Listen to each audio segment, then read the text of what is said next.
की महकी फिजा अलकरम, इल्म व हिकमत की महकी फिजा अलकरम, अलकरम अलकरम ऐ खुदा अलकरम।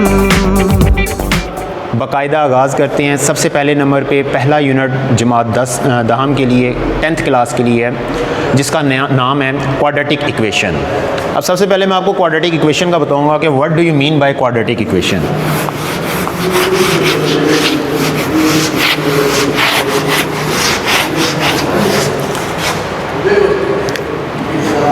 टेंथ क्लास में मैथमेटिक्स जो यूनिट नंबर 1 है, यूनिट नंबर 1 उसका नेम है quadratic equation. Quadratic equation, quadratic equation का मतलब होता है दो दर्जी मसावात। क्वाड्रेटिक मीन्स दो दर्जी और इक्वेशन मीन्स मसावात। सबसे पहले तो मसावात का पता होना चाहिए कि what do you mean by equation. मसावात क्या होती है? तो मसावात एक ऐसा एक्सप्रेशन होता है, एक ऐसा जुमला होता है जिसके अंदर इक्वालिटी का साइन आए। इक्वालिटी मीन्स के बराबर, बराबर की अलामत आ जाए, उसे हम कहते हैं मसावात। अब मसावात डिफरेंट टाइप्स की होती है। हमने जिक्र करना है what do you mean bye quadratic equation, कि क्वाड्रेटिक इक्वेशन दो दर्जी मसावात क्या होती है। कोई भी अलजबरी जुमला, जब हम अलजबरा की बात कर रहे होते हैं तो उसमें तीन चीज़ें होती हैं, जिसमें पहले नंबर पे, सबसे पहले नंबर पे वेरिएबल होता है। वेरिएबल, वेरिएबल कहते हैं मुतगय्यर को। मुतगय्यर वो रकम, वो अल्फ़ाबेट हो सकता है जिसकी कीमत हम तब्दील कर सकते हैं। दूसरे नंबर पे जो चीज़ है डेट इज़ कांस्टेंट, यानी कि मुस्तकिल मिकदार। कांस्टेंट वो होता है जिसके साथ कोई मुतगय्यर ना हो, जिसकी फ़िक्स न्यूमेरिकल वैल्यू होती है, जिसको हम चेंज नहीं कर सकते, डेट इज़ कांस्टेंट। और थर्ड जो चीज़ होती है डेट इज़ कोएफिशिएंट, यानी कि अददी सर। अददी सर जो है वो कोई भी ऐसी रकम, अल्फ़ाबेट या लेटर हो सकता है जो कि वेरिएबल के साथ यूज़ होता है। तो ये तीन चीज़ों का क्वाड्रेटिक इक्वेशन मालूम करने से पहले आपको इन तीन चीज़ों का पता होना ज़रूरी है। अब हम बात करते हैं क्वाड्रेटिक इक्वेशन की, दो दर्जी मसावात की। क्वाड्रेटिक इक्वेशन वो इक्वेशन होती है जिसमें किसी भी वेरिएबल की पावर, वेरिएबल की पावर 2 हो, ना 2 से कम ना 2 से ज़्यादा। तो वेरिएबल की पावर अगर 2 हो जाए, एक्सपोनेंट 2 हो जाए, उसका जो पावर है वो अगर 2 हो जाए, तो उस सूरत में बेटे जो इक्वेशन होगी उसे हम कहेंगे क्वाड्रेटिक इक्वेशन, दो दर्जी मसावात। तो वेरिएबल की कोई भी पावर वो उसका डिग्री कहलाती है, और किसी भी वेरिएबल की पावर अगर 2 हो तो that equation is quadratic equation. अब जो क्वाड्रेटिक इक्वेशन है इसकी स्टैंडर्ड फॉर्म होती है, हम इसको मज़ीद आगे बढ़ाएंगे। कोई भी क्वाड्रेटिक इक्वेशन है उसकी स्टैंडर्ड फॉर्म है। तो standard form of quadratic equation,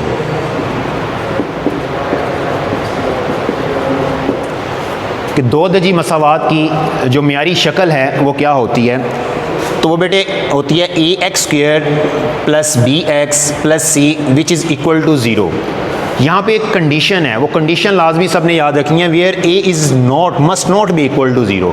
लाजमी तौर पर a 0 के इक्वल नहीं होना चाहिए। यहाँ पे अगर हम लोग देखें, ये एक अलजेब्रिक एक्सप्रेशन है जिसमें डिफरेंट वेरिएबल एक ही यूज़ हुआ है, लेकिन वेरिएबल के साथ जो अल्फ़ाबेट यूज़ होता है डेट इज़ कोएफिशिएंट, अददी सर। तो x² का जो अददी सर है वो 0 के इक्वल नहीं होना चाहिए। अच्छा, लेट्स सपोज अगर वो 0 हो जाता है तो फिर क्या होगा?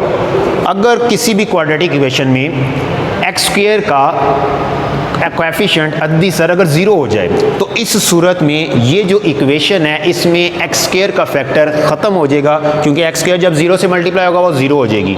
बाकी जो हमारे पास इक्वेशन बच जाएगी, if a is equal to 0, अगर a 0 हो जाए तो इस सूरत में क्वाड्रेटिक इक्वेशन क्वाड्रेटिक नहीं रहेगी, बल्कि वो लीनियर इक्वेशन बन जाएगी।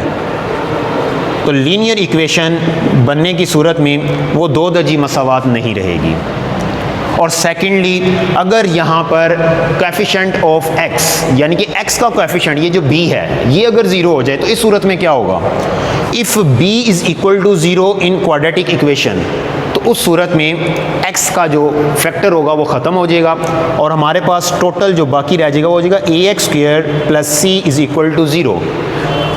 क्वाड्रेटिक इक्वेशन की ये जो फॉर्म है, this form is pure quadratic form, इसे हम कहते हैं प्योर क्वाड्रेटिक फॉर्म, यानी कि प्योर दो दर्जी मसावात बन जाती है जिसमें x जो है वो बिल्कुल मौजूद ना हो। थोड़ी सी इसकी एग्जांपल आप लोगों को बताऊंगा। लेट्स सपोज मेरे पास कुछ एग्जांपल हैं।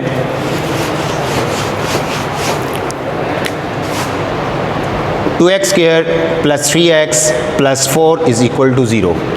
तो यहाँ पे हमारे पास एक्स स्क्वायर भी मौजूद है, यानी किसी भी वेरिएबल की पावर 2 मौजूद है। एक्स की पावर जहाँ कोई मौजूद ना हो वहाँ पे 1 होती है। तो ये एक मेरे पास standard form of quadratic equation है। अगर मैं यहाँ से इस 2 की जगह 0 ले आऊँ, मतलब कोएफिशिएंट ऑफ एक्स स्क्वायर जो 0 हो जाए, तो इस सूरत में ये जो फैक्टर है ये ख़त्म हो जाएगा और ये आप लोगों की लीनियर इक्वेशन बन जाएगी, मतलब कि यक दर्जी मसावात हो जाएगी। और अगर मैं यहाँ पे लेट्स सपोज ये x वाला जो फैक्टर है उसका कोएफिशिएंट 0 कर दूं, तो इस सूरत में ये 3x यहाँ से ख़त्म हो जाएगा और हमारे पास बन जाएगा 2x² plus 4 is equal to 0। तो इस सूरत में ये इक्वेशन कहलाएगी प्योर क्वाड्रेटिक इक्वेशन, प्योर दो दर्जी मसावात। तो ये है हमारे पास जो हमारा टाइटल है इस यूनिट का, उसका इंट्रोडक्शन है कि क्वाड्रेटिक इक्वेशन क्या होती है, उस क्वाड्रेटिक इक्वेशन की कंडीशन क्या है। अगर हम कंडीशन नहीं लिखते तो कंडीशन के बगैर वो इक्वेशन हमारे पास कौन सी बनेगी, अगर हम उसको अप्लाई करते हैं तो हमारे पास प्योर क्वाड्रेटिक इक्वेशन मौजूद हो जाएगी। अब इसके बाद किस तरह से हम इस क्वाड्रेटिक इक्वेशन को सोल्व करते हैं, इसकी तरफ आते हैं। तो क्वाड्रेटिक इक्वेशन को सोल्व करने के टोटल 3 मेथड्स हैं, जिसमें फर्स्ट ऑफ ऑल वो है बाय फैक्टराइजेशन।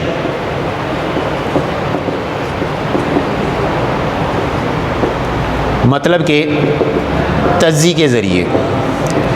तो कोई भी दो दर्जी मसावात अगर हमारे पास मौजूद है तो उसको सोल्व करने के टोटल हमारे पास 3 मेथड हैं, जिसमें पहले नंबर पे है by quadratic equation, by factorization, मतलब कि तज्जी के ज़रिए से हम लोग इसको सोल्व कर सकते हैं। जो सेकंड मेथड है that is by quadratic formula, यानी कि दो दर्जी फार्मूला के ज़रिए से हम क्वाड्रेटिक इक्वेशन को सोल्व कर सकते हैं। और नंबर 3 जो मेथड है, very important method, bye completing square.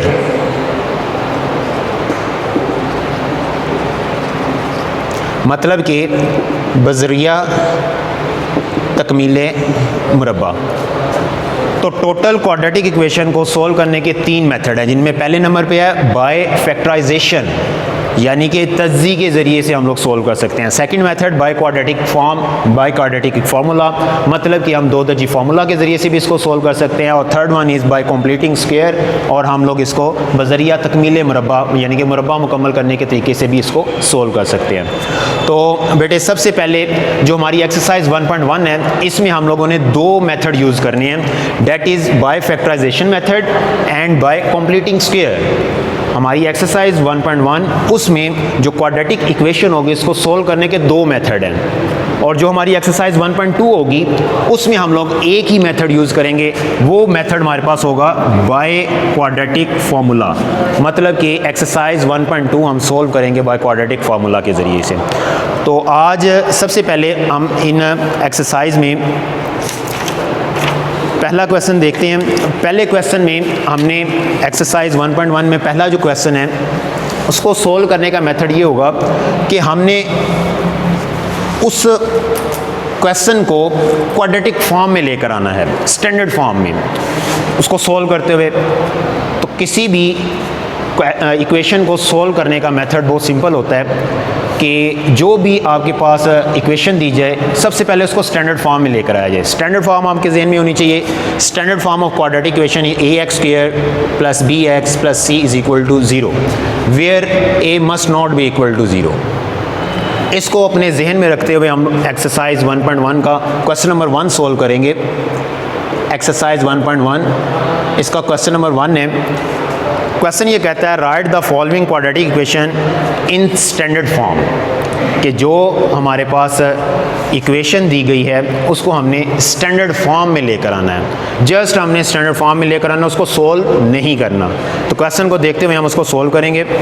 तो उसमें सबसे पहले नंबर पे जो क्वेश्चन है उसका फर्स्ट पार्ट दिया गया है, वो पार्ट है x+7 x - 3 which is equal to -7। तो कोई भी क्वेश्चन हमें सबसे पहले दिया जाए तो उसको सोल्व करने का मेथड ये होता है कि हमने उसको सिंप्लीफाई करना है। दो ये हमारे पास वैल्यूज़ हैं, इनके दरमियान में ब्रैकेट्स हैं, मतलब कोई साइन मौजूद नहीं है, फंडामेंटल साइन नहीं है। तो जहाँ पे कोई साइन ना हो, दो रकमों के दरमियान में याद रखना है उस वक़्त उन दो रकमों के दरमियान जो साइन होगा वो मल्टीप्लाई होगा। तो सबसे पहले हम इसको सोल्व करेंगे। तो सोल्व करने का मेथड ये होगा कि ये वाली जो दो वैल्यूज़ हैं इन दो वैल्यूज़ के साथ मल्टीप्लाई होंगी। मल्टीप्लाई करने का तरीक़ेकार बहुत सिंपल होता है। सिंपल मेथड ये है कि जो पहली दो रकमें हैं इसमें फ़र्स्ट वाली वैल्यू ये जो x है, इस x को हम मल्टीप्लाई कर देंगे आगे वाली पूरी रकम के साथ, मतलब x - 3 के साथ। और फिर यहाँ पे ये x चूँकि इधर आ गया, बाकी रह गया है +7, तो ये +7 जो है ये अगेन मल्टीप्लाई होगा x - 3 के साथ, which is equal to -7। Multiply करेंगे। जब भी मल्टीप्लाई किया जाता है वेरिएबल को, वेरिएबल अगर सेम है तो उनकी पावर्स ऐड हो जाती हैं। तो x की पावर 1 x की पावर 1 मल्टीप्लाई होगा, ये बन जाएगा x की पावर 2। फिर उसके बाद ये x इस 3 के साथ मल्टीप्लाई होगा तो बन जाएगा -3x। इसके बाद ये +7 x के साथ मल्टीप्लाई होगा, आ जाएगा 7x। अब बाहर प्लस है अंदर माइनस है, तो प्लस माइनस माइनस होता है। 7 3 21, ये 7 इक्वल की एक साइड पर माइनस का है तो दूसरी साइड पे जाके ये हमारे पास प्लस हो जाएगा और इस साइड पे दूसरी साइड हमारे पास 0 के इक्वल बच जाएगी। अब हम इसको मज़ीद सिंप्लीफाई करेंगे। सिंप्लीफाई करने का मेथड हमेशा जहन में रखना है, जो रकम जिस तरह की होगी, जिसकी जो डिग्री होगी वो उसी रकम में ऐड हो सकती है, सब्ट्रैक्ट हो सकती है। इसके अलावा दूसरी रकम में जैसे कि x स्क्वायर है, x स्क्वायर में 3x माइनस नहीं हो सकता, because there degrees are not same, क्योंकि उनकी जो दर्जा है वो एक जैसा नहीं है। यहाँ x की पावर 2 है, ये एज इट इज़ रहेगी। अब 3x और 7x इसको हम प्लस माइनस कर सकते हैं। साइंस देखनी है, 3x का साइन माइनस है, 7x का साइन प्लस है। तो याद रखना है जब साइन डिफरेंट होते हैं उस वक्त हमेशा सब्ट्रैक्ट किया जाता है, तफरीक किया जाता है, लेकिन आंसर में साइन वो आएगा जो बड़ी वैल्यू के साथ है। अब यहाँ पे हमें बड़ी वैल्यू 7x नज़र आ रही है और उसका साइन प्लस का है, लिहाजा हम यहाँ पे प्लस लगाएंगे। 7 में से 3 माइनस हो जाएगा और आंसर आ जाएगा हमारे पास 4x। सेम यही मेथड कांस्टेंट पे भी लगेगा। कांस्टेंट मैंने आपको बताया था कि कांस्टेंट वो रकम होती है जिसकी फिक्स न्यूमेरिकल वैल्यू हो, जिसके साथ कोई वेरिएबल ना हो। अब ये 21 माइनस का है, 7 प्लस का है बड़ी वैल्यू के साथ, माइनस 21 में से 7 जब सब्ट्रैक्ट करेंगे तो आंसर हमारे पास आ जाएगा 14 विच is equal to 0।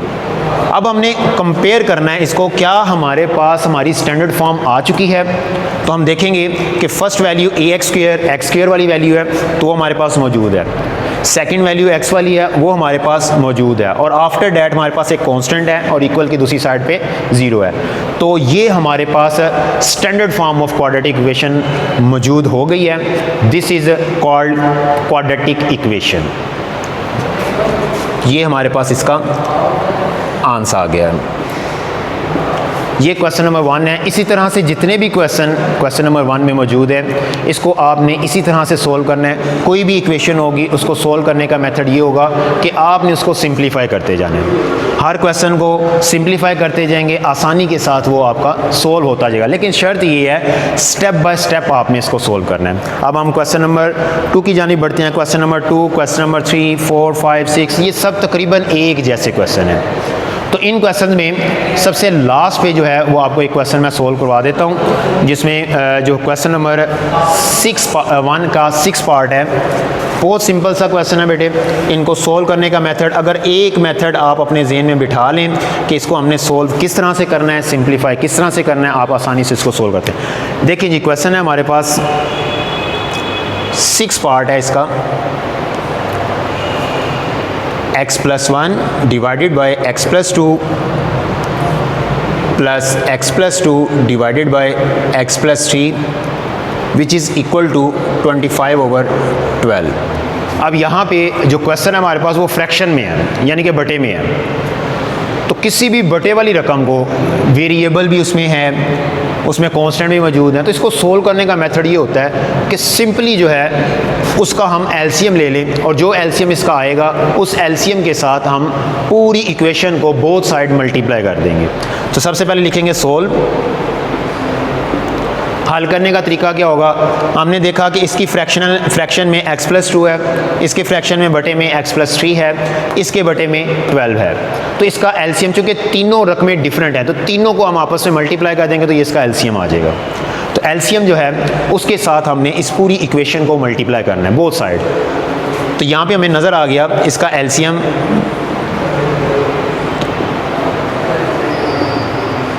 Multiplying both side by LCM 12। अब ये देखें 12, फिर x + 2 और फिर x + 3, multiplying both side by LCM 12 into x + 2 into x + 3। तो मतलब हमने इस इक्वेशन को दोनों साइड पर इस एलसीएम के साथ मल्टीप्लाई करना है। मल्टीप्लाई करने का मेथड, ये एलसीएम इस वाली वैल्यू के साथ भी मल्टीप्लाई होना है, ये एलसीएम इस वाली वैल्यू के साथ भी मल्टीप्लाई होना है, और ये एलसीएम इस वाली वैल्यू के साथ भी मल्टीप्लाई होगा। लेट्स सी जी। तो हमारे पास है x + 1 डिवाइडेड बाय x + 2। अब ये मल्टीप्लाई होगा 12 इंटू x + 2 x + 3 के साथ। ये हमने पहली वैल्यू को इसके साथ मल्टीप्लाई कर दिया। अब इसके बाद वैल्यू है plus x + 2 divided by x + 3। इसको मल्टीप्लाई करेंगे 12 इंटू x + 2 x + 3 के साथ। फिर साइन ऑफ इक्वालिटी है, इक्वल का साइन आ गया, और 25/12 को हम मल्टीप्लाई करेंगे x + 2 एंड x + 3 इंटू 12। अब जो चीज़ कट हो रही होगी हम उसको कट कर देंगे। ये x + 2 इस x + 2 से कैंसिल आउट हो जाएगा, ये x + 3 इस x + 3 से कैंसिल आउट होगा, और ये 12 इस 12 के साथ कैंसिल आउट हो जाएगा। अब इसके बाद हमने इसको सोल्व कैसे करना है, अब जो रिमेनिंग पार्ट होगा उसको हम आपस में मल्टीप्लाई करेंगे। उसका मेथड क्या होगा, यहाँ पे हमारे पास बचा है 12 x + 1 and x + 3, x + 1 x + 3। दरमियान में साइन है एडिशन का, ऐड करेंगे। आफ्टर डैट यहाँ पे हमारे पास बचा 12। अब ये x + 2 है, ये भी x + 2 है, सेम वैल्यूज़ हैं, तो इनके एक्सपोनेंट ऐड हो जाएंगे और ये बन जाएगा x + 2 whole square which is equal to.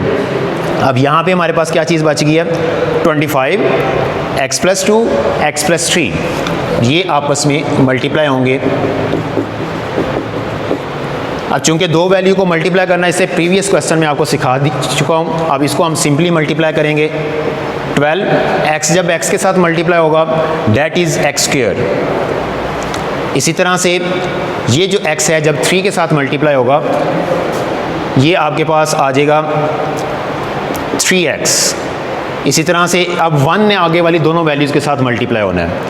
ये +1 जब मल्टीप्लाई होगा x के साथ तो ये बन जाएगा 1x, और जब ये 1 इस 3 के साथ मल्टीप्लाई होगा 3 × 1 = 3। ये हमारे पास फर्स्ट वाली वैल्यू का जी। अब इसके बाद ये जो 12 और x + 2 होल स्क्वायर है, यहाँ पे हम फार्मूला ओपन करेंगे a + b whole square. Formula हम सब ने याद किया था 9th क्लास में।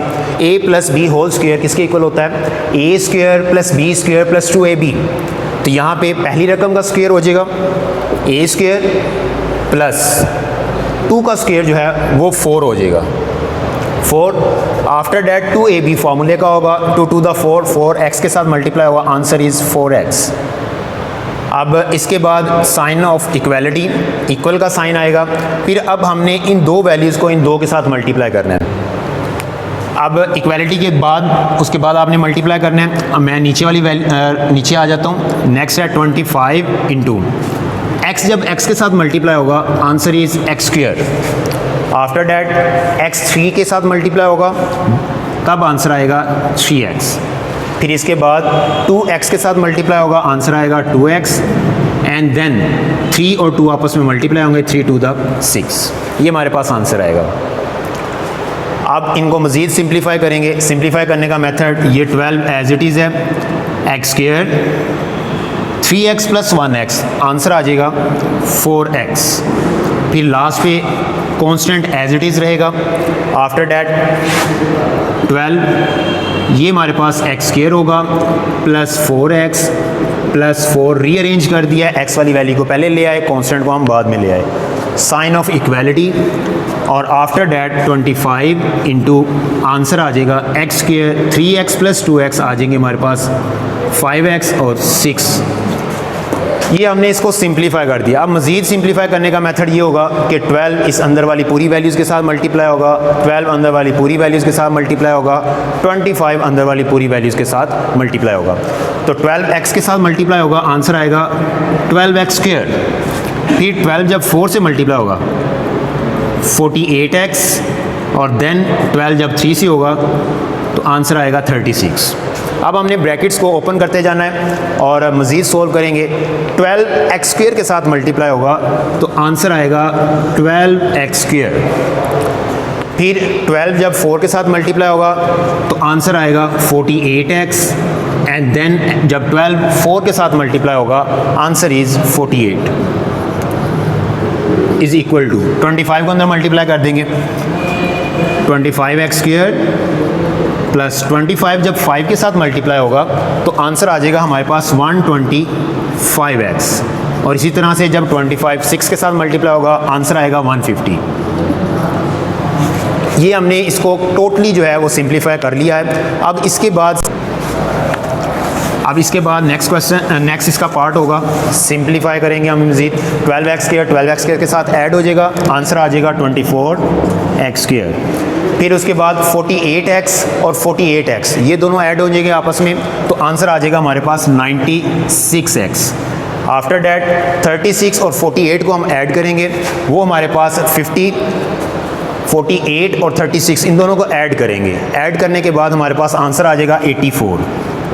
फिर इसके बाद जो इक्वल की दूसरी साइड पे हमारे पास वैल्यूज़ हैं उन सबको हम इक्वल की एक साइड पर ले आएंगे। ये 25x के प्लस का होगा, इधर आके माइनस हो जाएगा। ये 125x प्लस का है, इधर आके माइनस हो जाएगा। और लास्ट पे -150 is equal to 0। 24x square में से 25x स्क्वायर माइनस होंगे, आंसर आ जाएगा -1x स्क्वायर। 96x में से 125x माइनस होंगे, हमारे पास आंसर आ जाएगा -29x। और 84 में से जब 150 माइनस होंगे तो हमारे पास आंसर आ जाएगा 66। अब चूंकि हमारे पास एक्स स्क्वायर के साथ जो साइन है वो माइनस है, हम यहाँ से माइनस का साइन कॉमन ले लेंगे तो हमारे पास तमाम वैल्यूज़ के साइन जो है वो चेंज हो जाएंगे। जो दूसरी साइड पे जाकर बटे के नीचे डिवाइड होके 0 हो जाएगा और हमारे पास आंसर आएगा x square plus 29x plus 66 which is equal to 0। Here is our standard form. तो हमारी स्टैंडर्ड फॉर्म थी x square plus b x plus c, मतलब पहले एक्स स्क्वायर वाली वैल्यू, फिर एक्स वाली वैल्यू और फिर कॉन्स्टेंट। तो ये बेटे हमारा आंसर है। तो इसके साथ ही हमारा क्वेश्चन नंबर 1 जो है वो कंप्लीट होता है। क्वेश्चन नंबर 1 तमाम क्वेश्चन जो हैं वो इसी मेथड से आपने सोल्व करना है जो मेथड आपको बताया गया है। अगर फ्रैक्शन है तो उसको आपने एलसीएम लेके मल्टीप्लाई कर देना है बोथ साइड, हर वैल्यू के साथ मल्टीप्लाई होने के बाद सिंप्लीफाई करेंगे, स्टेप बाय स्टेप इजीली उसका आंसर आ जाएगा। तो ये आज का हमारा लेसन है। उम्मीद है कि आप सबको समझ आ गई होगी। तो इंशाल्लाह कल नेक्स्ट लेसन के साथ हम हाजिर होंगे। अल्लाह हाफ़िज़।